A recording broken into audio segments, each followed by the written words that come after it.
There are some good lawyers out there. Most of them are not involved in the family law system. Many of them have washed their hands of it. I was told that repeatedly over and over again by a number of lawyers who exist in the criminal realm or other forms of civil litigation, where they look at the family court system and say, don't go there, buddy. Don't go there, because you're going to be screwed. There's no evidentiary requirements. Anything that she says, anything that has ever happened in your life is going to be dragged out. It's going to be some kind of a mock divorce trial. Just don't go there. Settle it out of court. It's very sad that the advice is that men should accept the diminishment of their parental rights in fear of the courts, in fear of what's supposed to be a system of justice. And instead we have a system of injustice. I urge you to look at at a variety of websites, which I have here. Now, I don't know for sure if this can be easily seen, but many of these websites, and there are many of them on YouTube, you can look up fathers' rights and so forth. There's an interesting program on TVO, which is on YouTube, talking about fathers' rights with Steve Bacon, and there are a variety of other types of programming that I would strongly urge you to have a look at and see how things are actually working, and see how the system is in fact abusive towards fathers. Fathers care about their children just as much as mothers. We participate now just as much as mothers. This was not about women acquiring equal rights while men have their rights diminished. Men have stepped up to the plate and taken care of their children, and we do deserve the equal rights that entails.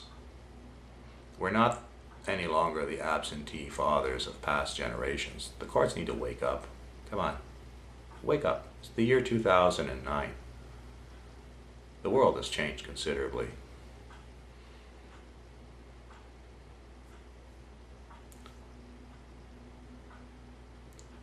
It's time for a change.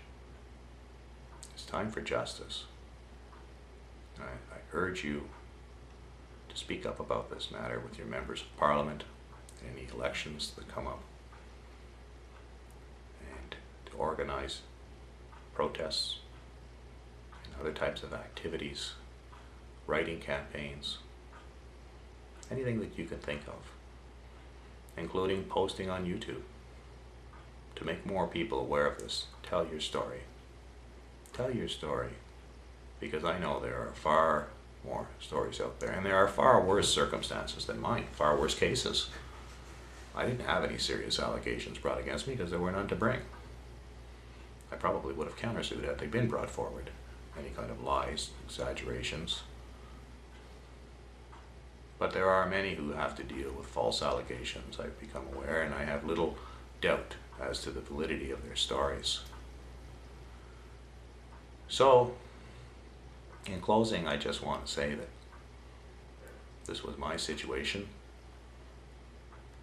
There's no real point in going further on it, because when you're dealing with corruption, there's nowhere to go with it.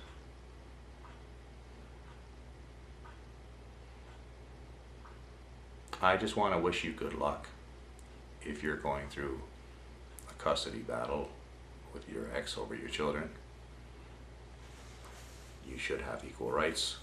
The Constitution should be respected. The laws of the country should be respected. The courts and the lawyers should not be making money off of this thing and this fraudulent multi-billion-dollar industry that provides them with their palatial lifestyles. It's all completely inappropriate. There's a very serious corruption in our time. Well, that's all I have to say. I can't say I wasn't warned beforehand. And I did the best fight that I could. I presented the Charter of Rights and Freedoms before the court and a number of precedents all of which the judge essentially said has no merit, and the Constitution doesn't apply in family court.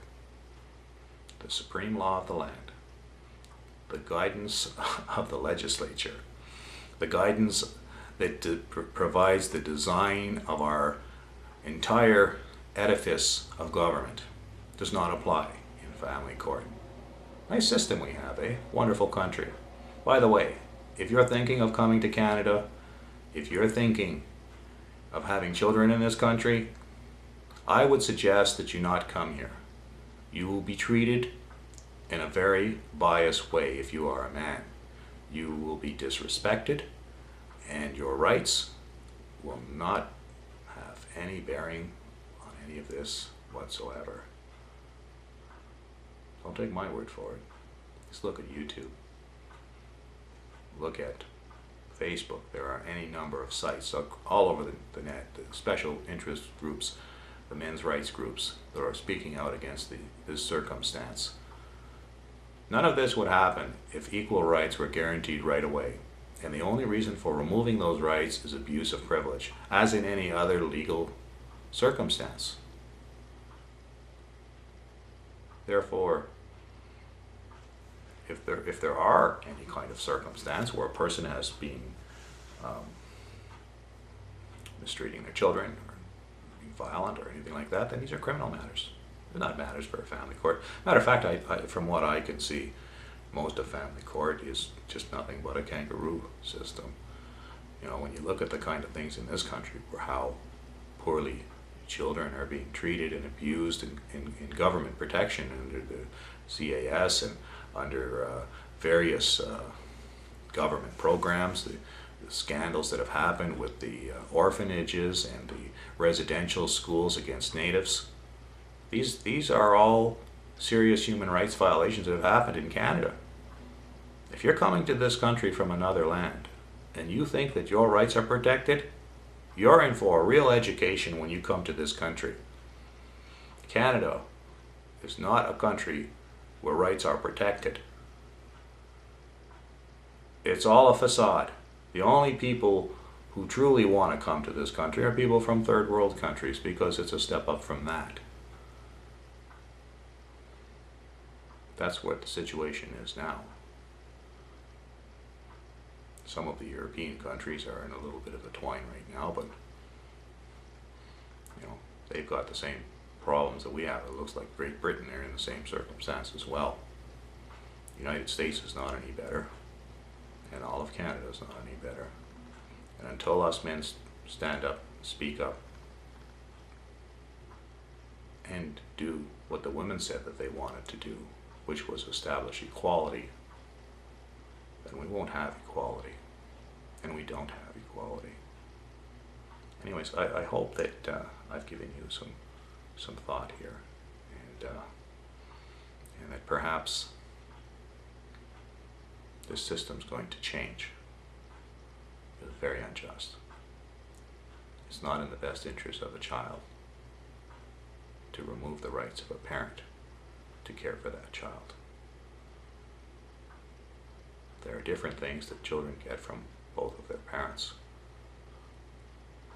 and we wonder how come there are school shootings and all kinds of very sad situations that go on in our society. Well, many of these instances, these are children who are the product of the court system. It's very much like a little industry. 5% of the population creates 90% of the crime, and essentially they like to recycle them.